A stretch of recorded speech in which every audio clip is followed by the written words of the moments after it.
Hello my lovelies, welcome back to my channel and to your next lesson in Photoshop Elements. Oh my goodness, one of those days.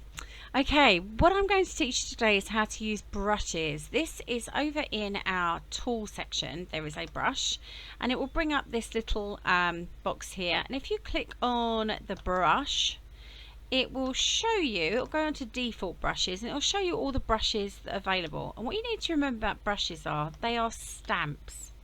Let me show you what I mean. I'm going to select this one here, which is a scattered leaf, and I'm going to make sure it's nice and big so that you can see it. Okay, and I'm going to make sure the opacity is there. Oh, let's just make sure it's in there. There we go. There we go. And we're just going to make sure that it is on normal. Our brush settings are fine. Okay. Oh, I haven't selected a layer. That might be helpful, mightn't it? Please make sure you select your layer first. What I should do actually is plop it into our document. Oh, I have. There we go. Cancel. Okay. Sorry about this. So just make sure that your layer is selected before you choose your brushes. I've got my font layer selected. I'm going to come over to brushes. There we go, much better. And what you're going to see, it's asking me to simplify it, and that's fine. Is what you will see if we make these a little bit bigger. Can you see? I've made them huge now. Can you see all the brush stamps that are just going onto my canvas? Onto my page. Let me increase the size for you so you can see. There you go, and you should be able to just see the outline of the leaves. Okay, hope you can see that. Now I'm going to just come back and I'm going to do Control Z.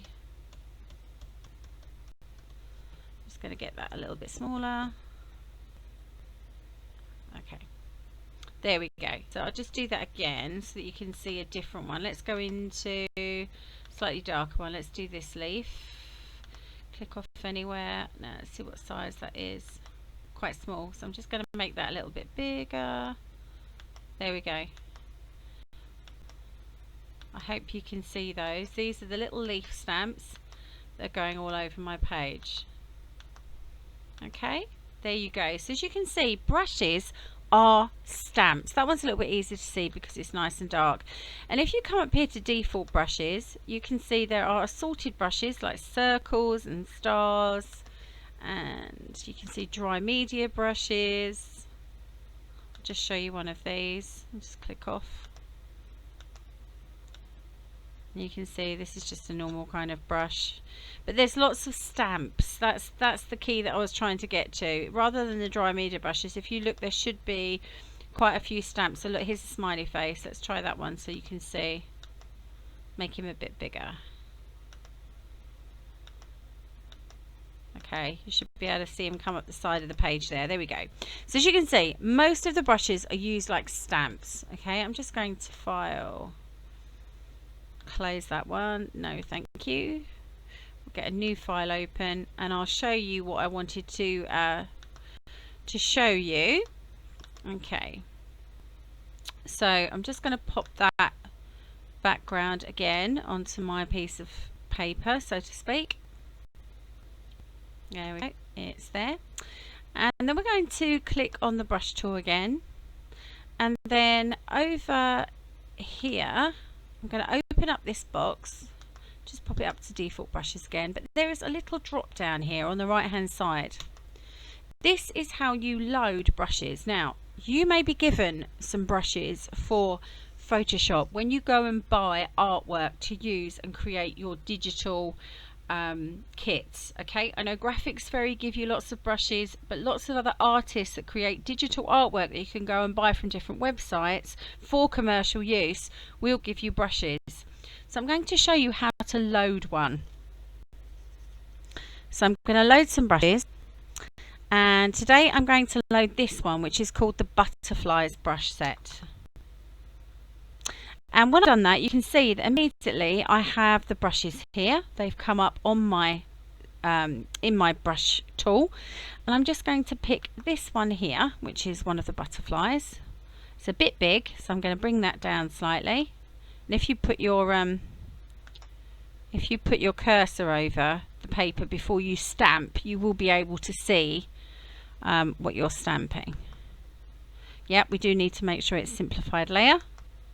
There we go. I'm going to come back in again, pick another one, look at the size, bring it down slightly.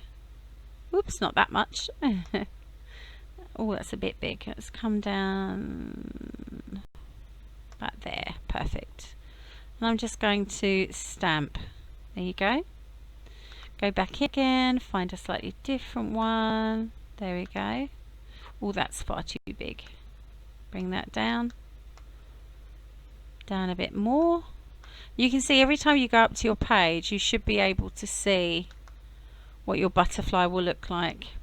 And you can actually, if we choose one more, you can actually change the colours, the type of stamp you're doing. So if I do a dissolve, you'll see it's a little bit different from the other two. You can just basically change all of these. I'll go into this later, I promise. Let me just edit, undo that one. I will go through all of those so that you understand the different modes that you can go into. We will come to that, but for now we're just going to stamp happily. Let's put that back to normal. I'm just going through and using all my brushes to create a really pretty page. Just going to bring that down again. There we go. So as you can see, it's just a way of stamping, and it's great for if you want to have a plain background and use an image that goes with your kit. So in this case, you know, a butterfly or a botanical or a flower, you know, anything like that you can stamp on. You do need to load the brushes, and I'll show you again how you do that. You open up your brushes, and then we're going to go into default brushes, and over here we'll click on this one and we'll say load brushes. Let's open up some, let's see, clocks. There we go. I have clocks now open up on my in my brush sets, and I could just stamp a great big clock right in the middle. There you go. You can create so many different things just by using all of these different brushes. And as I say, the Graphics Fairy, which is a site that I'm a member of, it's fantastic, has so many different kits for you, and the brushes come with them. There are, as I say, artists who will include them in any kind of kit they do for you. They may include a background square. Do you remember when we made the tiny square design that we could then kind of have across an entire page to create a background page? All of that you can do just by using some of the techniques that Graphics Fairy teaches you. So if you want to go over to that site and become a member, then please do. Okay guys, that's all for today. Until next time, craft yourself happy.